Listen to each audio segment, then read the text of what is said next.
আজকে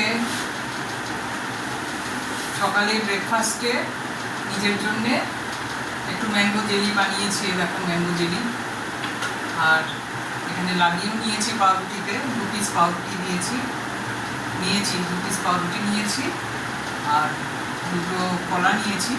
এটাই আজকে আমার সকালের ব্রেকফাস্ট। তো এরকম ব্রেকফাস্ট কার ভালো লাগে জানিও। তো আমি বানিয়েছি, আমি আগে টেস্ট করে নিচ্ছি, আমি খেয়ে নিচ্ছি। কেউ নেই আমার সাথে এখন যে আমি কাউকে খাওয়াবো। তো কেমন লাগলো জানিও। তো ভালো লাগলে বলো তো এটা যে কেমন লেগেছে। যেমন জেলি টাইপের বানিয়েছি আমি আজকে আমার সকালের একটু ব্রেকফাস্ট। কে কে ভালোবাসো জেলি দিয়ে পাউরুটি খেতে জানিও এটা, ঠিক আছে।